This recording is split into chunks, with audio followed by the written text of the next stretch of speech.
देखिए इस वक्त की बड़ी खबर और अहम जानकारी। चित्रदुर्ग में आज यूपी के सीएम योगी का रोड शो होने जा रहा है। बीजेपी के प्रत्याशी के समर्थन में सीएम योगी का रोड शो होगा। प्रत्याशी गोविंद करजोल के लिए चुनाव प्रचार करते हुए नजर आएंगे। सुबह 11 बजे चित्रदुर्ग में सीएम योगी आदित्यनाथ पहुंचेंगे, तो आज सीएम योगी आदित्यनाथ चित्रदुर्ग में रोड शो करते हुए नजर आएंगे। बीजेपी के प्रत्याशी के लिए वोट मांगते हुए नजर आएंगे। सुबह के 11 बजे चित्रदुर्ग में सीएम योगी आदित्यनाथ पहुंचेंगे और यहां पर उनका रोड शो रहने वाला है। चित्रदुर्ग में यूपी के सीएम योगी आदित्यनाथ पहुंच रहे हैं। बीजेपी प्रत्याशी के समर्थन में सीएम योगी का रोड शो रहने वाला है। तो देखिए अगर साउथ की बात करें तो साउथ में लगातार आप देख रहे हैं कि पूरा जोर इस वक्त बीजेपी का है। और इस बीच खुद उत्तर प्रदेश के मुख्यमंत्री योगी आदित्यनाथ जो कि स्टार प्रचारकों में हैं और उनकी डिमांड भी अच्छी खासी रहती है, तो ऐसे में बीजेपी प्रत्याशी के समर्थन में वो रोड शो करते हुए नजर आएंगे। सुबह के 11 बजे गोविंद करजोल के लिए चुनाव प्रचार करते हुए नजर आएंगे और सुबह 11 बजे चित्रदुर्ग में सीएम योगी आदित्यनाथ पहुंचेंगे और 11 बजे ये रोड शो शुरू होगा। कर्नाटक के दौरे पर आज उत्तर प्रदेश के मुख्यमंत्री योगी आदित्यनाथ, देखिए कर्नाटक में लगातार आप देख रहे हैं कि बीजेपी फिर से जोरदार तरीके से वापसी करना चाहती है विधानसभा चुनाव में मिली हार के बाद में 2024 में, क्योंकि देखिए अब मिशन साउथ पर जब फोकस बीजेपी कर रही है तो उस मिशन साउथ में कर्नाटक बड़ा महत्वपूर्ण है। तो वहीं बड़ी खबर यह भी है कि राजस्थान के जैसलमेर में आज कंगना रनौत का रोड शो होने वाला है। भारतीय जनता पार्टी प्रत्याशी के लिए प्रचार करेंगी कंगना। कैलाश चौधरी के समर्थन में उनका यह रोड शो सुबह 10 बजे से हनुमान चौराहे से गड़ीसर चौराहा तक उनका यह रोड शो होने वाला है। चुनावी मैदान में मंडी से खुद कंगना रनौत हैं, लेकिन अलग अलग जगहों पर लगातार बीजेपी के पक्ष में जन समर्थन की अपील करते हुए, और ऐसे में राजस्थान के जैसलमेर में आज उनकी मौजूदगी रहने वाली है। जैसलमेर में क्योंकि अब जो दूसरे चरण की वोटिंग है उसमें राजस्थान की 13 सीटें जहां पर अभी तक वोटिंग नहीं हुई है वहां पर वोट होने वाला है। तो ऐसे में जैसलमेर में उनका ये रोड शो जो कि बेहद ज़्यादा अहम, यहां से कैलाश चौधरी को एक बार फिर से चुनावी मैदान में उतारा गया है। और ये अहम इसीलिए है क्योंकि बीते 10 साल से इस सीट पर भारतीय जनता पार्टी का कब्जा है और अब एक बार फिर से कैलाश चौधरी जो कि चुनावी मैदान में और उनके लिए प्रचार प्रसार करते हुए एक्ट्रेस कंगना रनौत जो कि खुद इस वक्त बीजेपी की टिकट से चुनावी मैदान में है। बात अब अखबारों की। बीजेपी ने जारी की लोकसभा उम्मीदवारों की अपनी 14th लिस्ट। इस बीच लद्दाख के चर्चित एमपी जामयांग सेरांग नामग्याल का टिकट काट दिया गया है। ताशी ग्लासन प्रत्याशी घोषित किए गए हैं। वहां से आपको याद होगा कि जामयांग अपनी वीडियोस के लिए लगातार चर्चा में बने रहते थे और इस बीच उनके कई सारे वीडियोस और कई सारी एक्टिविटीज को लोग खासा पसंद करते थे और उनकी पॉपुलैरिटी भी काफी ज्यादा अच्छी थी। इस बीच उनका टिकट बीजेपी के द्वारा काट दिया गया है। इस बार दूसरे प्रत्याशी को मैदान में बीजेपी ने उतारा है। 14th लिस्ट फिलहाल बीजेपी की जारी हो गई है। आप अपनी स्क्रीन पर उस लिस्ट को भी देख रहे हैं। लद्दाख के एमपी हैं और इस बीच ताशी ग्लासन को यहां पर टिकट अब इस सूची में इस सीट से यहां पर दिया गया है। बढ़ते खबरों में आगे और दूसरे चरण से पहले नीतीश कुमार ने बिहार वासियों के नाम एक लेटर लिखा है। अपनी उपलब्धियां उन्होंने गिनवाई तो आरजेडी के वक्त की परेशानियां भी बताई। विकास के लिए एनडीए को वोट करने की अपील और ये चिट्ठी जो सीएम नीतीश कुमार की तरफ से लिखी गई वो भी आप अपने स्क्रीन पर देख रहे थे। विकास के लिए एनडीए को वोट करें और इस दौरान आरजेडी को घेरा है इस लेटर के जरिए। तो दूसरे चरण से पहले सीएम नीतीश का ये लेटर। और चलिए आगे बढ़ रहे हैं। केंद्रीय मंत्री अर्जुन मुंडा की बात करें तो उन्होंने अपना नामांकन दाखिल किया और नॉमिनेशन में बाबूलाल मरांडी सहित कई दिग्गज उनके साथ में मौजूद रहे। झारखंड के खूंटी लोकसभा सीट से वो उम्मीदवार हैं। तस्वीरें भी हमने आपको दिखाई थी कल जब अपना नामांकन वो कर रहे थे और नामांकन के दौरान में बाबूलाल मरांडी सहित कई दिग्गज उनके साथ में मौजूद रहे। झारखंड की खूंटी सीट से वो उम्मीदवार हैं। और देखिए झारखंड में इस बार अगर आप बात करें तो बीजेपी पूरी ताकत झोंके हुए नजर आ रही है। केंद्रीय मंत्री अर्जुन मुंडा ने अपना नामांकन दाखिल किया। झारखंड की खूंटी सीट से वो खुद उम्मीदवार हैं। बाबूलाल मरांडी सहित कई दिग्गज उनके साथ में इस मौके पर मौजूद रहे। केंद्रीय मंत्री का जब नामांकन रहा तो उस दौरान में इन सब लोगों की मौजूदगी रही। और एक तरफ देखिए बात अगर की जाए अर्जुन मुंडा की तो अपनी जीत के साथ साथ झारखंड की बाकी की और सीटों पर भी जीत दिलाना उनके लिए एक जिम्मेदारी है। बाबूलाल मरांडी सहित कई दिग्गज भी उनके साथ में इस मौके पर मौजूद रहे। ये तस्वीरें आपकी टीवी स्क्रीन पर। बाबूलाल मरांडी जो कि झारखंड के पहले मुख्यमंत्री वो भी यहाँ पर मौजूद रहे और साथ ही साथ सुदेश महतो जो कि आजसू प्रमुख हैं उनकी भी मौजूदगी इस दौरान रही। खूंटी काफ़ी वजह से चर्चा में रहती है लेकिन सबसे प्रमुख बात यह है कि भगवान बिरसा मुंडा की ये जन्मस्थली है और वहाँ से एक बार फिर से चुनावी मैदान में केंद्रीय मंत्री अर्जुन मुंडा। अब बात कर लेते हैं हिमाचल प्रदेश की। मंडी से बीजेपी उम्मीदवार कंगना रनौत ने राजस्थान में मोर्चा संभाला। पाली में बीते रोज उन्होंने रोड शो किया था। कांग्रेस पर उन्होंने इस दौरान जमकर प्रहार किया। आज भी कई जगह सभाओं को संबोधित वो करने वाली हैं, रोड शो करने वाली हैं। हमने आपको बताया कि जैसलमेर वो पहुंचेंगी, लेकिन इससे पहले बीते रोज की तस्वीरें आपकी टीवी स्क्रीन पर, जहां पर पाली में रोड शो करते हुए कंगना रनौत यहां पर नजर आती है। ये तस्वीरों में आप देख सकते हैं कि किस तरीके से राजस्थानी अंदाज में कंगना रनौत यहां पर नजर आई। बीजेपी के पक्ष में माहौल बनाने की कोशिश कंगना रनौत की, और क्योंकि खुद वो चुनावी दंगल में है, लेकिन लगातार प्रचार प्रसार का जिम्मा एक तरीके से अलग अलग राज्यों में वो संभालती हुई और यहां पर वो पहुंचती हैं, रोड शो करती हैं। इस दौरान कंगना रनौत को देखने के लिए बड़ी संख्या में लोगों की मौजूदगी रहती है। समर्थकों का भी भारी हुजूम यहां पर नजर आया था। बढ़ते हैं आगे, आपको बता दें कि जोधपुर में केंद्रीय मंत्री गजेंद्र सिंह शेखावत का डोर टू डोर प्रचार अभियान शुरू हो चुका है। उनके द्वारा इस अभियान में कहा गया कि राजस्थान की 25 की 25 सीटें बीजेपी जीतने वाली है।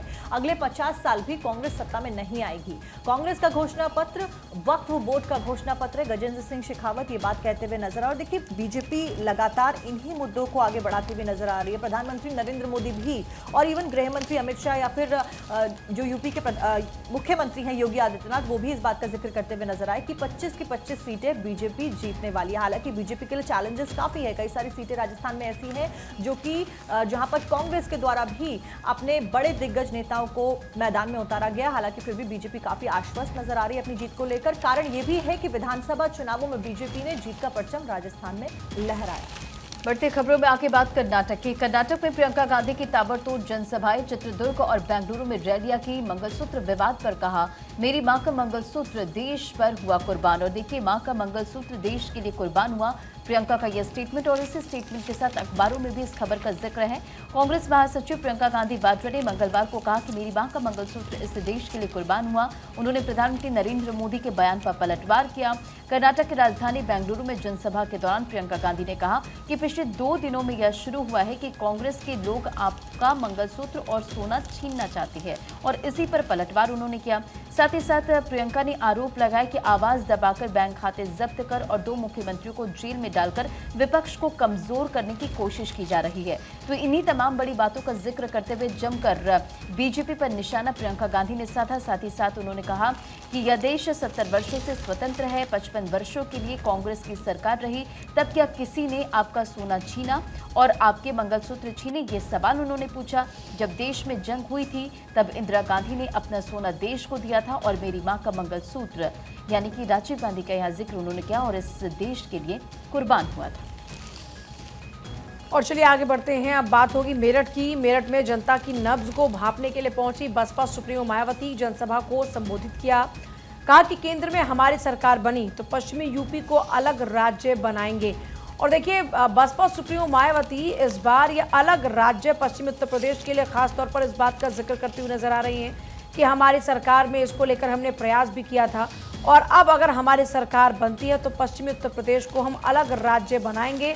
मेरठ में मायावती की रैली में उन्होंने इस बात का जिक्र किया। मायावती ने जनसभा को संबोधित किया, और मायावती लगातार, आप देखिए, पश्चिमी उत्तर प्रदेश के जिन जिन जिलों में वो पहुंच रही हैं और वहां पर जाकर वो लगातार इस बात को दोहराती हुई नजर आ रही हैं। और मेरठ में इस बात का जिक्र करके जाहिर तौर पर लोगों की नब्ज को टटोलने की कोशिश कर रही हैं, भांपने की कोशिश कर रही हैं कि लोगों का रुख क्या है, और अपनी सरकार बनाने का दावा वो कर रही हैं। इसका मतलब स्पष्ट है कि जब वो अपनी सरकार बनाने का दावा कर रही है, मतलब ये कि जो भी सरकार आती है उसके साथ में सपोर्टिंग रोल में जाकर, उनके साथ में जाकर गठबंधन करके या फिर उनका साथ देकर, समर्थन करके जो वादा वो जनता से कर रही हैं उसको पूरा करने की वो कोशिश करेंगे, और इसी के तहत में लोगों का जो भरोसा है वो जीतने की कोशिश कर रहे हैं। तो खुद मायावती और उनके भतीजे आनंद लगातार हम देख रहे हैं कि चुनावी प्रचार में जुटे हुए हैं पश्चिमी उत्तर प्रदेश में खासतौर पर, क्योंकि देखिए बसपा का एक अच्छा खासा स्ट्रांग वोट बैंक रहा है, और यही वजह है कि बसपा फिर से अपने जो वोट बैंक है उसको पाने की कोशिश में जुटी हुई नजर आ रही है। और यही वजह है कि पश्चिमी उत्तर प्रदेश को अलग राज्य की बात कर करके वो लोगों के बीच में पहुंचकर जीत हासिल करने के प्रयास में जुटी हुई नजर आ रही है। आगे बढ़ेंगे। तेजस्वी यादव का पप्पू यादव पर हमला। पप्पू ने बढ़ाई आरजेडी की टेंशन। पूर्णिया में जनसभा को संबोधित करते हुए कहा कि पप्पू यादव को वोट मत देना, भले ही एनडीए को वोट दे देना। गिरिराज सिंह ने इस दौरान कहा कि तेजस्वी हार मान चुके, और ये वीडियो इन दिनों सोशल मीडिया पर काफी ज्यादा वायरल है। आपको हम ये बताते चले कि पूर्णिया में, क्योंकि यहाँ पर आप देखेंगे वोटिंग को लेकर के किस तरीके से, और चुनावी मैदान में आप देखेंगे एक तरफ बीमा भारती जो कि जेडीयू से हाल में आरजेडी में शामिल हुई थी, उनको टिकट यहाँ से चुनावी मैदान में मिला। दूसरी तरफ कभी लालू यादव के साथ ही रहे पप्पू यादव अब क्योंकि अलग हो चुके थे पहले ही निर्दलीय, वो कई मर्तबा चुनाव कंटेस्ट कर चुके हैं, कांग्रेस में भी शामिल हुए, लेकिन यहाँ से कांग्रेस ने टिकट नहीं दिया क्योंकि महागठबंधन के तहत ये सीट गई आरजेडी को। इसी बीच तेजस्वी यादव एक जनसभा को संबोधित करते हैं जिसमें वो कहते हैं कि लड़ाई दो के बीच में है, या तो एनडीए या तो आईएनडीआईए, या तो आप बीमा भारती को चुनिए नहीं तो जाकर के एनडीए को चुन लीजिए। जैसे ही तेजस्वी यादव ने ये बात सुनी सब समझ के कि उनका इशारा पप्पू यादव की तरफ था और इसी को लेकर के वार पलटवार का जो दौर है वो शुरू हो गया है। केंद्रीय मंत्री गिरिराज सिंह ने इसको लेकर के चुटकी ली और ये कहा उन्होंने कि तेजस्वी यादव तो हार मान चुके हैं। लेकिन आप देखिए कितना दिलचस्प हो चुका है पूर्णिया का ये पूरा दंगल। अब देखना होगा कि आम जनता आखिरकार यहाँ से किसके सर पर जीत का सेहरा बांधती है। बढ़ते खबरों में आगे आपको बता दें कि बीजेपी विधायक बाबा बालकनाथ और उनकी गाड़ी का एक्सीडेंट हो गया।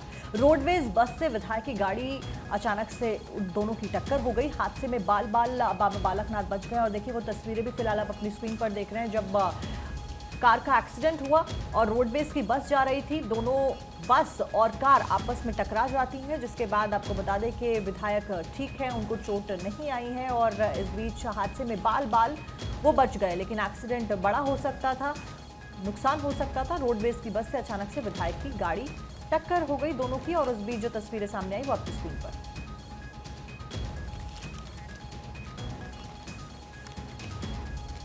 तो बढ़ेगी खबरों में आगे और आंध्र के टीडीपी कैंडिडेट के पास 5,785 करोड़ की संपत्ति इस चुनाव में सबसे अमीर उम्मीदवार बन सकते हैं।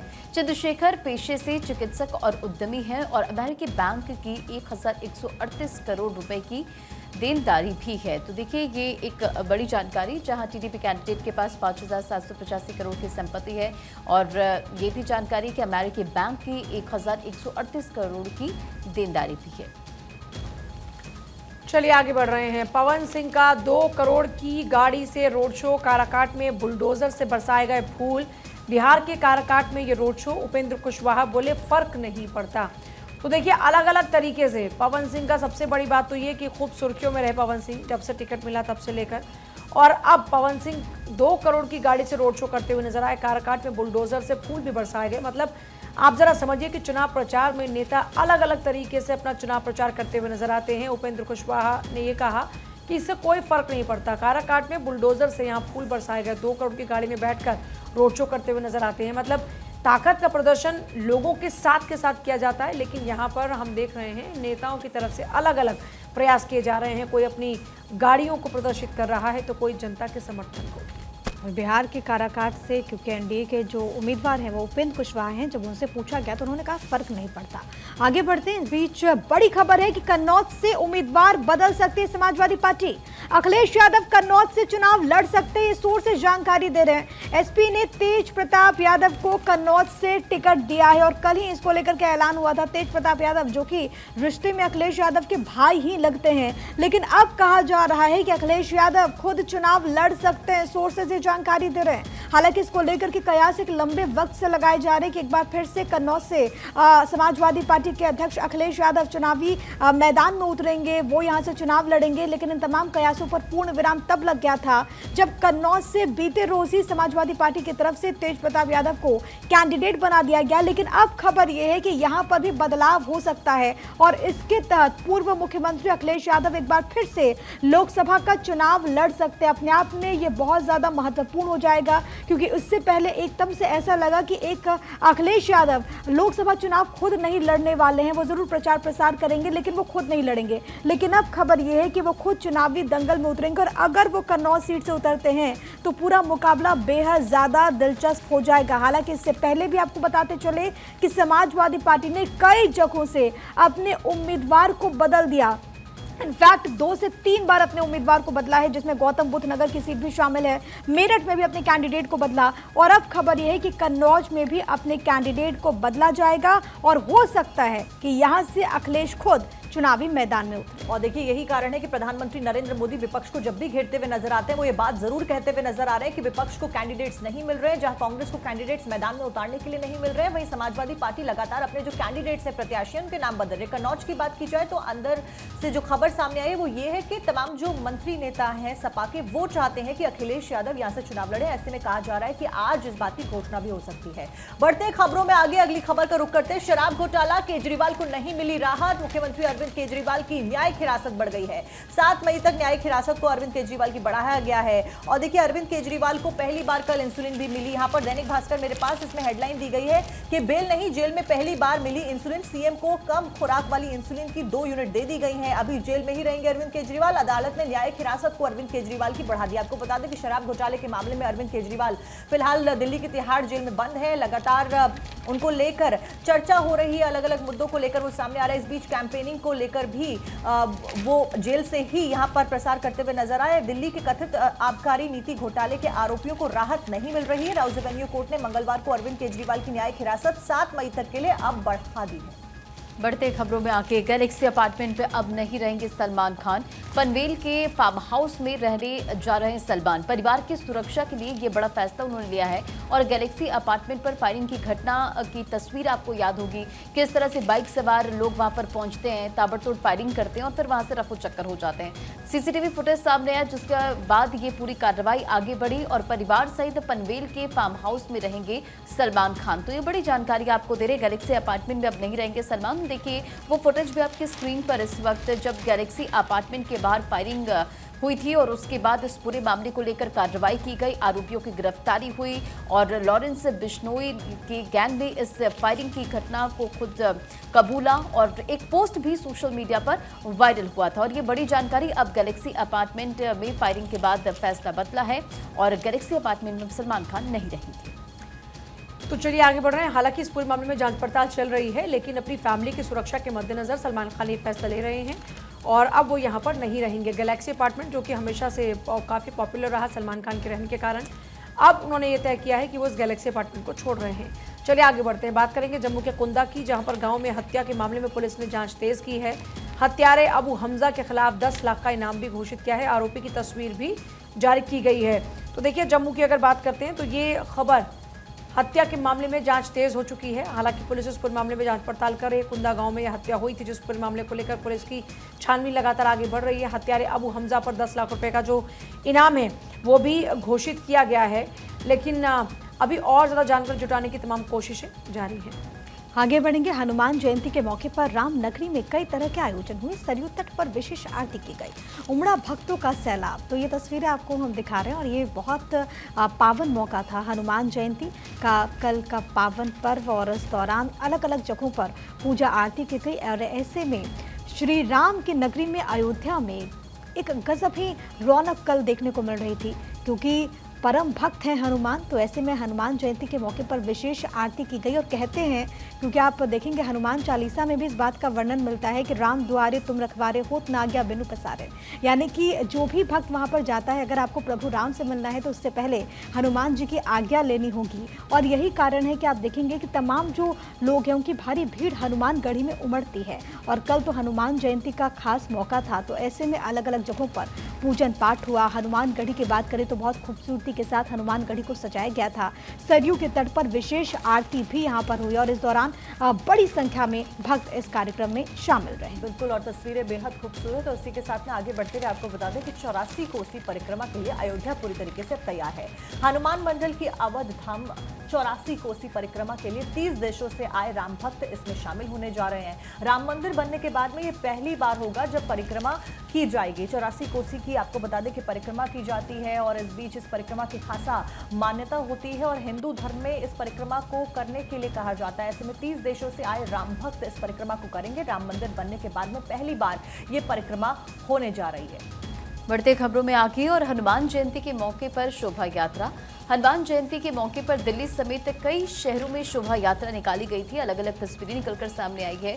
चुनाव और सुरक्षा के मद्देनजर आरएएफ और पुलिसकर्मियों की तैनाती नजर आई। तो हनुमान जयंती के मौके पर देश के अलग अलग जगहों पर शोभा यात्रा निकाली गई। दिल्ली में भी शोभा यात्रा निकाली गई। कड़ी सुरक्षा व्यवस्था के बीच ये शोभा यात्रा निकली और दिल्ली समेत कई शहरों में शोभा यात्रा निकाली गई है। तो हनुमान जयंती के मौके पर राजधानी में विभिन्न कार्यक्रम हुए। इस दौरान दिल्ली की अगर बात करें तो सियासी पारा यहां पर चढ़ा रहा। आम आदमी पार्टी के नेता और दिल्ली सरकार के मंत्री सौरभ भारद्वाज और तमाम जो उनके आपके कार्यकर्ता थे वो भी शोभा यात्रा निकाले, यहां पर बीजेपी पर निशाना साधा। तो साथ ही साथ भाजपा ने बूथों पर हनुमान चालीसा पढ़ी है, उसकी तस्वीरें भी निकलकर सामने आई है। तो अलग अलग राज्यों से, अलग अलग जगहों से हनुमान जयंती के मौके पर शोभा यात्रा की तस्वीर कड़ी सुरक्षा व्यवस्था के बीच शोभा यात्रा निकाली गई। तो देखिए, दिल्ली के अलग अलग इलाकों में कल आपने शोभा यात्रा देखी। चलिए आगे बढ़ते बात होगी ब्रिटेन की संसद की, जहां पर पास हुआ रवांडा बिल अवैध शरणार्थियों को वापस अफ्रीका भेजेगा। मानव अधिकार संगठन बोले ये गरीबों के साथ भेदभाव है। देखिए, ब्रिटेन की संसद ने रवांडा बिल पास किया है। मानव अधिकार संगठन ये गरीबों के साथ भेदभाव है, ये बात भले ही कह रहा हो, लेकिन अवैध शरणार्थियों को वापस अफ्रीका भेजा जाएगा, जिसको लेकर जो बिल है वो भी पास हो चुका है। मानव अधिकार संगठन ये कह रहा है कि ये गरीबों के साथ में भेदभाव है। और आज हम आपको बताते हैं कि कोर्ट में कौन कौन से केसेस हैं जिस पर अहम सुनवाई होने वाली है। तो आज का दिन किस लिहाज से अहम है कोर्ट के संदर्भ में अगर बात की जाए तो निजी संपत्ति मामले में सुप्रीम कोर्ट में सुनवाई होने वाली है। इसको लेकर के एक याचिका दायर हुई थी और इसी को लेकर के सुनवाई होगी। समुदाय के भौतिक संसाधनों के तहत क्या इसको लाया जाए या फिर नहीं, इस पर सुनवाई होगी। फ्रीबीज पर रोक लगाने की मांग की जो याचिका दायर है उस पर भी आज सर्वोच्च अदालत सुनवाई करेगी। नर्सरी में दाखिला मामला, इसको लेकर के भी याचिका दायर की गई थी। आज सुप्रीम कोर्ट में इसको लेकर क्या फैसला होता है, क्या रुख होता है, इस पर भी निगाहें रहेंगी। इसके अलावा टीएन गोदावर्मन की याचिका पर भी सर्वोच्च अदालत में आज सुनवाई होने वाली है। तो ये तमाम अहम मामले जिस पर कोर्ट में सुनवाई होगी। इसके अलावा दिल्ली हाईकोर्ट की बात करें तो विदेशी कानून फर्म का मामला, जिसको लेकर के जो याचिका दायर की गई थी, इस पर दिल्ली हाईकोर्ट सुनवाई करेगा। तो ये वो अहम केसेस जिस पर आज होने वाली है सुनवाई। आज कौन कौन से केस हैं, इसमें उमर खालिद का मामला भी है जो कड़कड़तुमा कोर्ट में, जिसको लेकर के सुनवाई चल रही है। आज एक अहम याचिका जो दायर की गई थी उस पर सुनवाई होगी। इसके अलावा मनीष सिसोदिया की आज राउज एवेन्यू कोर्ट में पेशी होने वाली है। दिल्ली शराब नीति आबकारी मामला और इसमें लेकर के लगातार मुश्किलें बढ़ती हुई राउज एवेन्यू कोर्ट में शराब घोटाले को लेकर के आज सुनवाई होने वाली है। इससे पहले कल भी सुनवाई हुई थी और इसमें अरविंद केजरीवाल की और के कविता की आज जुडिशियल कस्टडी थी, उसको बढ़ा दिया गया था। सिख विरोधी दंगा राउज एवेन्यू कोर्ट में आज सुनवाई होगी। तो ये तमाम मामले जिस पर आज सुनवाई होने वाली है।